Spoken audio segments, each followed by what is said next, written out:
নতুন স্বাস্থ্যসাথী কার্ডের আবেদন আপনি কিভাবে করবেন সেই প্রসেস নিয়ে আজকের ভিডিও হতে চলেছে। আপনার পরিবারের কোনো সদস্যের যদি এখনও স্বাস্থ্যসাথী কার্ড না হয়ে থাকে বা আপনার পরিবারে যদি কারো স্বাস্থ্যসাথী কার্ড না হয়ে থাকে, তাহলে আপনি খুব সহজে এই ভিডিও দেখে আপনার পরিবারের একটি নতুন স্বাস্থ্যসাথী কার্ড বানিয়ে নিতে পারবেন। তো ভিডিওটি অত্যন্ত গুরুত্বপূর্ণ হচ্ছে, ভিডিওটি শুরু থেকে শেষ পর্যন্ত দেখবেন। তো চলুন বন্ধুরা, ইন্টারেস্টিং ভিডিওটি শুরু করা যাক। তো আপনারা অন স্ক্রিনে স্বাস্থ্যসাথী কার্ডের ফর্মটি দেখতে পাচ্ছেন। এই ফর্মটি আপনারা ফিল আপ করে আপনাদের নিকটবর্তী যে দুরাসড়ক ক্যাম্প হচ্ছে সেই ক্যাম্পে জমা করলেই আপনাদের পরিবারের নতুন একটি স্বাস্থ্যসাথী কার্ড হয়ে যাবে। এবং আজকের এই ভিডিওতে আমি আপনাদের এই ফর্ম ফিল আপের A to Z full process দেখা চলেছি। তো ভিডিওটি মনোযোগ সহকারে দেখবেন। তো সবার প্রথমে এই ফর্মটি আপনাকে কালেক্ট করতে হবে। এই ফর্মের লিঙ্ক আমি ভিডিওর ডেসক্রিপশনে, আপনারা সেখান থেকে সরাসরি ডাউনলোড করে নিতে পারেন, অথবা আপনার যে নিকটবর্তী দুরাসড়ক ক্যাম্প হচ্ছে সেখানে গিয়ে আপনারা বিনামূল্যে এই ফর্মটি পেয়ে যেতে পারেন। এখানে দেখুন ফর্মের শুরুতেই বলা রয়েছে application for enrolment under Swasthya Sathi. তো নতুন স্বাস্থ্যসাথীর জন্য এই ফর্মটি বিশেষত করে বানানো হয়েছে। এবং এই ফর্মের শুরুতে আপনাকে যেটি ফিল আপ করতে হবে, হাতে কলমে ফিল আপ করতে হবে। সর্বপ্রথমে এখানে দেখুন অ্যাপ্লিকেশন নাম্বার দিতে বলেছে। তো এই নাম্বারটি আপনাকে দুয়ারে সরকার ক্যাম্প থেকে দেওয়া হবে। এইটি আপনারা কোনো কিছু ফিল আপ করবেন না, এটি পুরোপুরি আপনাকে দুয়ারে সরকার ক্যাম্প থেকে দিয়ে দেওয়া হবে। সবার প্রথমে আপনাকে ডিস্ট্রিক্ট ফিল আপ করতে বলেছে। তো এখানে আপনারা নিজেদের ডিস্ট্রিক্টটি ফিল আপ করে দেবেন। আমি ধরুন মালদার ক্ষেত্রে দেখাচ্ছি, তো আমি এখানে মালদা লিখে দেবো। আপনারা হাতে কলমে ফিল আপ করবেন। ধরুন ব্লকের ক্ষেত্রে আমি যে কোনো একটি ব্লক দিলাম, আমি মালদায় লিখে দিলাম। এখানে আপনারা এরকম হাতে কলমে লিখে দেবেন। তারপরে দেখুন বলেছে পঞ্চায়েত। তো এখানে আপনাকে আপনার যে পঞ্চায়েত রয়েছে সেই পঞ্চায়েতের নাম আপনাকে লিখতে হবে।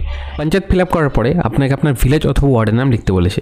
আপনি যদি গ্রাম থেকে হয়ে থাকেন তো সেই ক্ষেত্রে আপনার ভিলেজের নাম লিখবেন, এবং আপনি যদি শহর থেকে হয়ে থাকেন তো সেই ক্ষেত্রে আপনার ওয়ার্ডের নাম এখানে লিখে দেবেন। তারপরে দেখুন বলেছে রেসিডেন্সিয়াল অ্যাড্রেস। তো এখানে আপনাকে অ্যাপ্লিকেন্টের ফুল অ্যাড্রেস লিখতে হবে, একদম ভিলেজ থেকে পিনকোড পর্যন্ত ফুল অ্যাড্রেসটি এখানে আপনাকে বসিয়ে দিতে হবে। এবং এই পাশে দেখুন বলা রয়েছে মাইনরিটি স্ট্যাটাস। আপনি যদি মাইনরিটি কমিউনিটি থেকে হয়ে থাকেন তো সেই ক্ষেত্রে আপনাকে ইয়েস অপশানে ক্লিক করতে হবে, অথবা যদি না হয়ে থাকেন তো সেই ক্ষেত্রে নো অপশানে আপনি টিক করে দেবেন। তারপরে দেখুন বলা রয়েছে কাস্ট। তো এখানে আপনাকে আপনার যে কাস্ট রয়েছে SC ST বা অথবা OBC সেটি আপনাকে টিক করতে হবে। এবং আপনি জেনারেল কাস্ট হয়ে থাকেন তো সেই ক্ষেত্রে আপনি কী করবেন, সেই ক্ষেত্রে এখানে আপনাকে একটি দাগ দিতে হবে। দাগ দিয়ে এখানে আপনাকে জেনারেল পাশে, এই ঘরে আপনাকে পাশে জেনারেল লিখতে হবে। এখানে একটি জেনারেল লিখে দেবেন, আপনারা GN দিয়ে জেনারেল লিখে দেবেন এবং সেটাতে টিক করে দেবেন। তারপরে দেখুন বলা হচ্ছে ডিপার্টমেন্ট ইফ এমপ্লয়, মানে আপনার পরিবারের কোনো সদস্য কি কোনো সরকারি কাজে যুক্ত আছে, যদি থেকে থাকে তো কোন ডিপার্টমেন্ট রয়েছে সেই ডিপার্টমেন্টের নামটি এখানে আপনাকে লিখতে হবে। আর যদি কেউ না কাজ করে তো সেই ক্ষেত্রে এখানে আপনারা নো লিখে দেবেন। তারপরে দেখুন বলা রয়েছে ক্যাটাগরি। আপনার পরিবারের কোনো সদস্য যদি ডিপার্টমেন্টে কাজ করে তো সেটি কোন ক্যাটাগরিতে করে সেই ক্যাটাগরির নামটি এখানে আপনাকে লিখতে হবে। এবং এখানে দেখুন বলা হচ্ছে নেম অফ দ্য অ্যাপ্লিকেন্ট। এখানে আপনাকে অ্যাপ্লিকেন্টের নাম বসাতে হবে, যার নামে অ্যাপ্লিকেশন হবে। অবশ্যই আপনার পরিবারে যিনি মহিলা সদস্য রয়েছে তার নাম আপনি লেখার চেষ্টা করবেন। আপনি পুরুষ সদস্যের নাম লিখতে পারেন, তবে মহিলার ক্ষেত্রে বেশি প্রেফারেন্স দেওয়া হয়। তো সেই ক্ষেত্রে আপনার পরিবারে যিনি মহিলা সদস্য রয়েছে তার নাম এখানে আপনি অ্যাপ্লাই করতে পারেন। তারপরে তার বাবার নাম এখানে আপনাকে বসাতে হবে। এখানে ফাদার্স নেম বলে দিয়েছে। এবং এখানে দেখুন বলা হচ্ছে office name and address if applicant or member is employ. আপনার পরিবারের কোনো সদস্য যদি কোনো সরকারি দপ্তরে কাজ করে থাকে তো সেই অফিসের নাম এবং অ্যাড্রেসটি এখানে আপনাকে বসাতে বলেছে। এবং এই পাশে দেখুন বলা রয়েছে do any member of the family receive government sponsored health insurance, মানে আপনার পরিবারের কোনো সদস্য কি সরকারের কোনো হেলথ ইন্স্যুরেন্সের সাবসিডি পেয়ে থাকে, যদি পেয়ে থাকে তো সেই ক্ষেত্রে এখানে আপনাকে ইয়েসে টিক করতে হবে। আর যদি আপনারা না পেয়ে থাকেন তো আপনাকে নো অপশানে টিক করে দিতে হবে। এবং তারপরে দেখুন বলা হচ্ছে do any member of family receive medical allowances from government, মানে আপনার পরিবারের কোনো সদস্য কি কোনো সরকারি সাবসিডি পেয়েছে মেডিকেলের দিক থেকে, যদি পেয়ে থাকে তো এখানে আপনাকে ইয়েসে টিক করতে হবে। আর যদি না পেয়ে থাকে তো আপনাকে নো অপশানে টিক করতে হবে। পরে ডিটেলসগুলো ফিল আপ করার পরে আপনাকে নিচের দিকে চলে আসতে হবে। এবং এখানে দেখুন আরও ডিটেলস ফিল আপ করতে বলেছে। সর্বপ্রথমে এখানে বলা রয়েছে দেখুন এখানে আপনাকে মেম্বার নেম লিখতে বলেছে। তো এখানে সবার প্রথমে অ্যাপ্লিকেন্টের নামটাই বসবে, যার নামে অ্যাপ্লিকেশন হচ্ছে। নেম অফ দ্য অ্যাপ্লিকেন্টের এখানে আপনি যার নাম ফিল আপ করবেন তার নামটাই এখানে আপনাকে ফিল আপ করতে হবে। তারপরে তার সেক্সটি লিখতে হবে, মেল না ফিমেল এখানে আপনাকে লিখে দিতে হবে। তারপরে তার এজটি এখানে আপনাকে বসাতে হবে। এবং রিলেশন এখানে আপনাকে সেলফ অপশানে টিক করতে হবে, কারণ যেহেতু নেম অফ দ্য অ্যাপ্লিকেন্টের নামে ফার্স্টে বসছে তো সেই ক্ষেত্রে এখানে আপনাকে সেলফ লিখতে হবে। তারপরে তার মোবাইল নাম্বারটা এখানে আপনাকে লিখে দিতে হবে, 10 ডিজিটের মোবাইল নাম্বারটি আপনি লিখে দেবেন। তারপরে দেখুন বলা হচ্ছে খাদ্যসাথী আইডি নাম্বার। তো এখানে আপনাকে রেশন কার্ড নাম্বারটি বসাতে হবে অ্যাপ্লিকেন্টের। তারপরে তার আধার কার্ডের নাম্বারটি এখানে আপনাকে বসিয়ে দিতে হবে। তারপরে দেখুন এখানে আরও 10 জন মেম্বারের নাম আপনি লিখতে পারবেন। তো 2 নম্বরে আপনি আরও যে মেম্বার রয়েছে তার নাম এখানে আপনি বসিয়ে দেবেন। তার জেন্ডার এখানে আপনাকে বসাতে হবে। তার এজ এখানে আপনাকে বসাতে হবে এবং রিলেশন এখানে আপনাকে লিখতে হবে যে অ্যাপ্লিকেন্টের সাথে তার কি সম্পর্ক। যদি ছেলে হয়ে থাকে তো সেক্ষেত্রে আপনি সান লিখে দেবেন, বা যদি হাজব্যান্ড হয়ে থাকে তো সেক্ষেত্রে হাজব্যান্ড লিখে দেবেন। তারপরে তার mobile number, ration card number এবং আধার কার্ড নাম্বার এখানে আপনাকে বসাতে হবে। একই রকমভাবে তৃতীয় যিনি ব্যক্তি রয়েছেন আপনার ফ্যামিলিতে তার ডিটেলস এখানে আপনাকে বসাতে হবে। এবং মোবাইল নাম্বারের ক্ষেত্রে আপনার পরিবারে যদি একটি মোবাইল নাম্বার থেকে থাকে তো সেই ক্ষেত্রে আপনি কি করবেন, সেই ক্ষেত্রে সবগুলো বক্সে আপনাকে সেই মোবাইল নাম্বারটি রিপিট লিখতে হবে। তো ওইগুলো বক্সে আপনি সেই নাম্বারটি লিখতে পারেন যে। এবং রেশন কার্ডের ক্ষেত্রে আপনাকে প্রত্যেকের রেশন কার্ডের নাম্বারটি এখানে আপনাকে বসাতে হবে এবং আধার কার্ডের ক্ষেত্রে একই রকমভাবে প্রত্যেকের আধার কার্ড নাম্বারটি প্রত্যেকের বক্সে এখানে আপনাকে বসিয়ে দিতে হবে।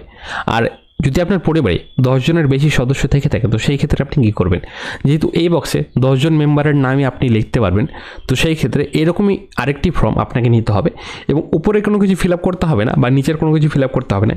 এই বক্সে যেগুলো ডিটেলস চাওয়া হয়েছে সেই ডিটেলসগুলি আপনাকে 2 নম্বর ফর্মটিতেও ফিল আপ করে দিতে হবে এবং জমা দেওয়ার সময় এই দুটো ফর্ম আপনাকে একসাথে অ্যাটাচ করে জমা করতে হবে।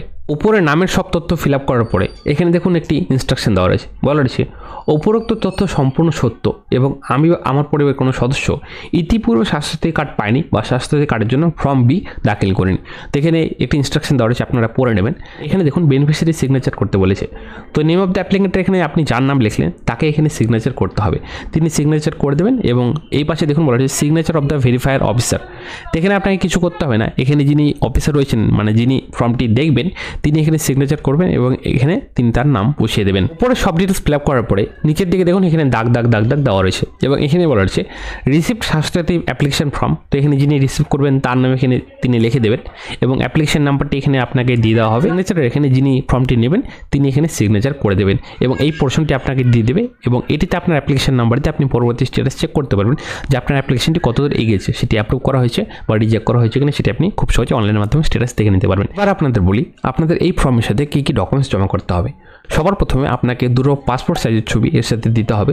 যেহেতু এখানে কোনো ছবির উল্লেখ বলা নেই তবুও আপনাকে দুটো পাসপোর্ট সাইজের ছবি নিতে হবে, কারণ এই ফর্মের সাথে কিন্তু পাসপোর্ট সাইজের ছবি চাওয়া হচ্ছে দুয়ারেশ্বর ক্যাম্পে। তা আমি আপনাদের আগাম জানিয়ে রাখলাম যে আপনাদের অবশ্যই দুটো পাসপোর্ট সাইজের ছবি সাথে নিয়ে যেতে হবে এবং আপনার আধার কার্ড, রেশন কার্ড, তারই সঙ্গে ভোটার কার্ড যদি আপনার থেকে থাকে তো ভোটার কার্ড আপনি দিতে পারেন এবং পরিবারের সকল সদস্যের যাদের আপনি নাম দিলেন তাদের রেশন কার্ড, আধার কার্ড ম্যান্ডেটরি, এই দুটো লাগবে। তারই সঙ্গে যদি কারো ভোটার কার্ড থেকে ভোটার কার্ড আপনি দিতে পারেন। বাচ্চাদের ক্ষেত্রে আপনাকে বার্থ সার্টিফিকেট দিতে হতে পারে।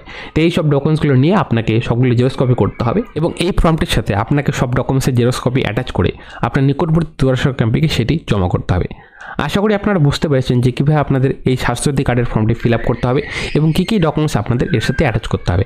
আশা করি এই ভিডিওটি আপনাদের ভালো লেগেছে। ভিডিওটি ভালো লাগলে ভিডিও অবশ্যই লাইক করে আমাদের সবার কারণ এগুলো নতুন নতুন টপিকে ভিডিও বানানোর জন্য এবং সবার সুবিধাতে ভিডিও অবশ্যই শেয়ার করে দিন যাতে অন্যরা দেখানো উপকৃত হয়। তো দেখা হচ্ছে নতুন ভিত্তিক নতুন টপিক নিয়ে। ভালো থাকুন।